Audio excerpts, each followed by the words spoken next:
Assalamualaikum warahmatullahi wabarakatuh. Halo teman-teman, apa kabar? Semoga teman-teman dalam keadaan sehat dan tentunya sukses selalu, amin. Di video saya kali ini, saya berada di salah satu wisata di Palembang dan namanya Kemarik, hanya di Gelora Sriwijaya. Jadi di video kali ini saya tidak membuat tutorial otomotif untuk penanaman bonsai kelapa dan perawatan. Di video kali ini saya berbagi tentang saya hampir terkena tipu teman-teman ya. Nah, jadi di beberapa minggu yang lalu saya ada salah satu oknum yang WhatsApp saya. Jadi dia mengatasnamakan Rizky Ramadan teman-teman. Jadi nanti saya tampilkan chatnya, bisa teman-teman lihat ya. Mengatasnamakan Rizky Ramadan untuk membeli bonsai kelapa di Palembang, dan juga dia bilangnya tinggalnya di Palembang teman-teman. Tinggalnya di Palembang, mengataskan nama owner, disuruh atau diminta tolong oleh owner Bon Garden Cafe di Jalan Bambang Utoyo. Jadi budget dia itu 3-5 juta teman-teman ya, per pohon. Nah, jadi saya seperti biasa saya percaya dengan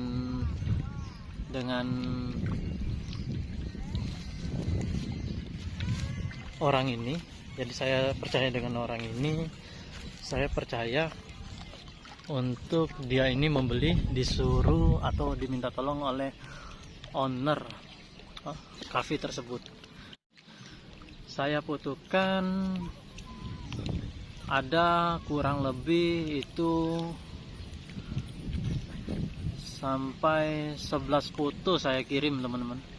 Jadi 11 foto saya kirim itu dengan harga dari 800, 1.200.000 dan 3 juta teman-teman. Dia bilang untuk indoor itu 4 yang mami, dan untuk yang outdoor itu 8 yang berbonggol teman-teman. Dia mintanya berbonggol dari 1 meter sampai 1,5 meter. Kebetulan saya belum ada itu teman-teman ya. Jadi saya itu yang adanya itu yang bonggol kurang lebih 25 cm. Jadi saya fotokan, saya pulang kerja dia WhatsApp kembali teman-teman. Jadi dia WhatsApp kembali, saya balas, itu saya kirim foto-fotonya dia minta supaya untuk pengajuan ke owner dan di pusat dia di Jakarta itu teman-teman. Nah, saya bilang, dia bilang dia tinggal di Palembang. Alamat yang mau dikirim bonsai kelapa tersebut di Jalan Bambang Utoyo di Bon Garden Cafe teman-teman. Nah, jadi sudah saya fotokan, saya kirim dengan harga dan foto tersebut. Saya pergi kembali bekerja teman-teman. Jadi sampai saya di tempat kerja itu di telepon, Mas katanya udah saya kirim untuk pengajuan di pusat Jakarta, dan owner di Palembang juga sudah saya beritahu, nanti tolong dikirim juga oleh nomor rekening teman-teman.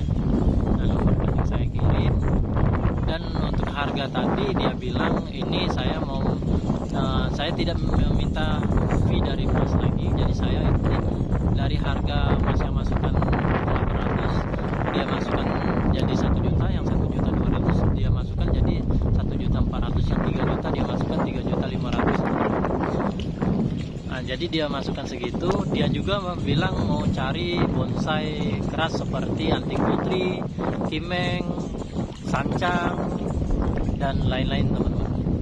Nah, dengan budget segitu juga. Jadi saya juga telepon teman saya. Saya telepon teman saya itu kata teman saya ada. Jadi saya kirim dulu terlebih dahulu karena teman saya ini kerja pulangnya sore, jadi kebetulan saya pulangnya siang dan pergi lagi itu pada saat saya di hari Sabtu itu teman-teman. Jadi sudah teman saya, sambil menunggu teman saya tadi sore, jadi saya kirimkan foto bonsai kelapa saya. Jadi saya dealkan dengan harga yang saya masukkan, dan dia juga tidak meminta fee, dia mengambil fee, dia naikkan dengan yang 800 jadi 1 juta itu teman-teman. Jadi dia mengambil fee itu, jadi 1 jam kemudian dia WhatsApp kembali dan telepon, katanya itu tolong dicek dan juga sudah di ACC oleh orang ownernya sudah di ACC. Jadi saya cek kembali, dia bilang, Mas tolong nomor rekeningnya diganti ya, karena tempat kami ini tidak mensupport di rekening BCA. Kebetulan saya kirim BCA dan dia meminta kalau ada BRI atau BNI. Jadi saya kirimlah yang BRI saya, teman-teman. Sudah saya kirim yang BRI. 2 jam kemudian dia telepon kembali, ternyata langsung ACC, teman-teman. Kok sebegitu cepatnya kok ACC langsung, teman-teman ya. Jadi kok sebegitu cepatnya ACC dalam waktu 2 jam. Jadi di sini saya sudah curiga, tapi masih saya teruskan, teman-teman. Jadi setelah itu saya coba lagi, saya cek kembali rekening saya, ternyata dia bilang sudah masuk. Itu saya cek di M-Banking saya, itu tidak masuk, teman-teman. Saya belum curiga, jadi saya refresh rekening saya, mobile bankingnya saya refresh, ternyata saya refresh itu masih tidak masuk, teman-teman. Jadi dia ini bilang, saya bilangin, Mas ini kok belum masuk ya, ini bukti transfer yang dari Mas tadi kirim ini sudah masuk dengan harga seluruhnya itu 19.700 itu sudah masuk, dia bilang. Jadi saya coba tunggu lagi, saya refresh lagi, ternyata benar-benar tidak masuk. Sedangkan dia memaksa saya itu mau minta fee-nya, dia bilang yang dari 800 jadi 1 juta, yang 1.200.000 jadi 1.400.000, yang 3 juta jadi 3.500.000. Keseluruhan fee dia itu dapatnya 3.100.000, teman-teman ya. 3.100.000. Dan jadi saya bilangin ini belum masuk, kalau seandainya sudah masuk saya kirim Mas ini, tapi kok di M-Banking saya tidak masuk. Coba Mas cek lagi atau logout. Jadi saya logout, teman-teman, logout dari M-Banking, saya masukin lagi, ternyata kebetulan saya tidak ada pulsa untuk masuk, untuk menerima kode OTP, teman-teman ya, untuk masuk M-Banking, jadi tidak masuk. Jadi saya bilangin, Mas kebetulan saya tidak ada pulsa untuk menerima kode OTP dari M-Banking saya. Jadi saya bilang, nanti saya cek lagi Mas, ini kebetulan saya lagi kerja. Oh enggak Mas, kalau bisa secepatnya Mas ya, karena saya ini ditunggu mobil yang mau mengambil barang di tempat Mas. Nanti jam 4 saya ke sana, saya tunggu 5 menit ya Mas. Nah di sini teman-teman ya, saya di sini lebih curiga lagi kok memaksa dia. Memaksa dengan meminta uang fee dia itu, alasannya dia uang fee itu untuk menutupi yang booking mobil tersebut, untuk menutupi pembayaran mobil tersebut, karena ownernya belum mengasih uang untuk pembayaran mobil mengangkut barang bonsai kelapa saya ini, teman-teman. Nah jadi saya belum transfer, ada keponakan saya tanya, ada nggak uang 200.000 untuk mentransfer. Ternyata kebetulan dia tidak ada juga, teman-teman. Tidak menggunakan M-Banking, teman-teman. Nah jadi tidak menggunakan M-Banking, saya mau coba ke teman, tapi kok saya ragu. Jadi saya curiga di sini, teman-teman, karena juga dia memaksa. Dan saya ingat ada teman saya di tempat kerjaan bilang, kalau ada yang transfer coba langsung cek M-Banking, karena ada terjadi teman saya, kata teman itu pernah ditransfer, dia percaya aja, tidak dicek di M-Banking, ternyata tidak masuk, teman-teman, uangnya. Nah jadi tidak masuk, jadi dia biarin 1 hari 2 hari, ternyata dia tertipu. Nah jadi saya teringat pembicaraan teman saya itu, teman-teman ya. Dan ada satu lagi tetangga saya, dia ini hobi bonsai kelapa juga teman-teman. Istrinya pernah kayak gitu juga, tapi bukan pembelian, meminjam uang teman-teman. Meminjam uang dengan alasan dia ini, saya teman SMA kamu, bisa nggak minta tolong pinjam uang dulu. Jadi secara tidak langsung istri dari teman saya ini langsung transfer dengan nominal 7 juta yang pertama teman-teman.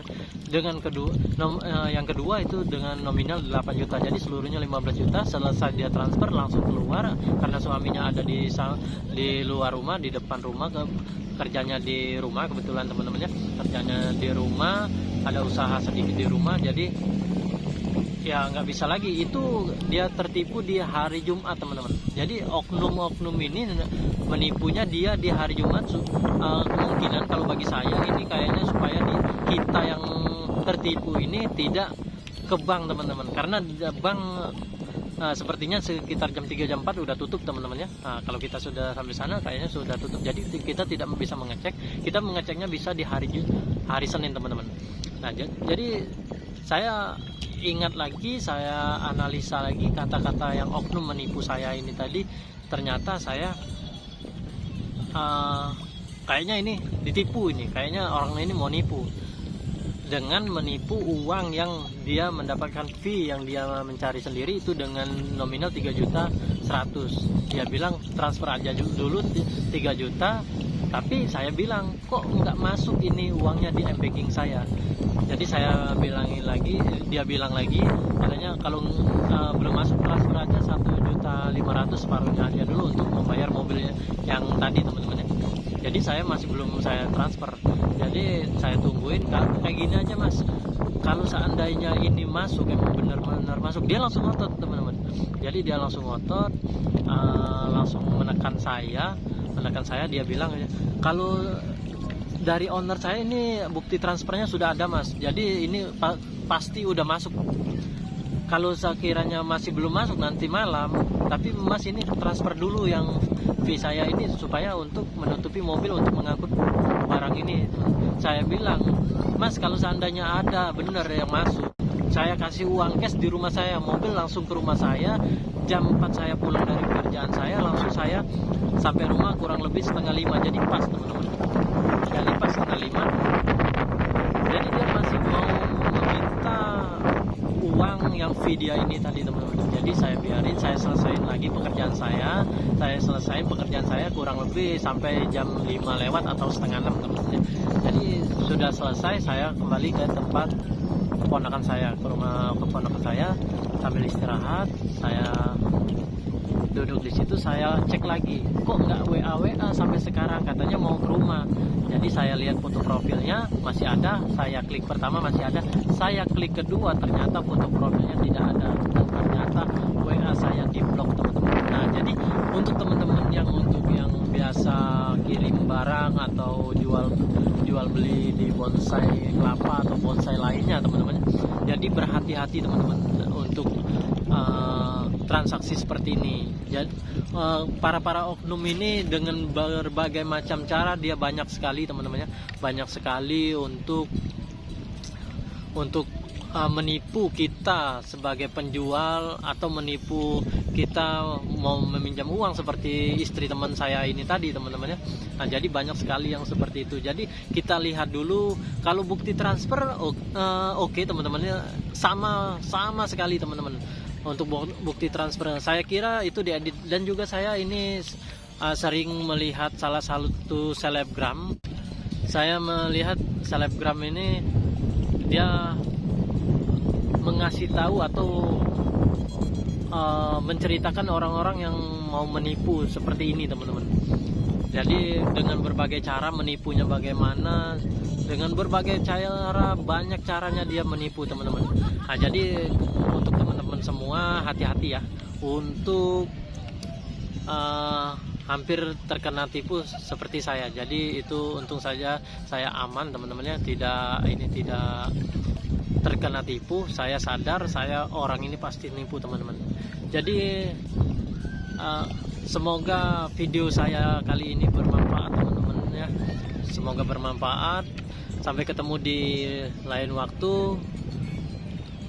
Sampai ketemu di video berikutnya. Wassalamualaikum warahmatullahi wabarakatuh. Salam satu hobi, kreativitas tanpa batas, bonsai kelapa. Mantap.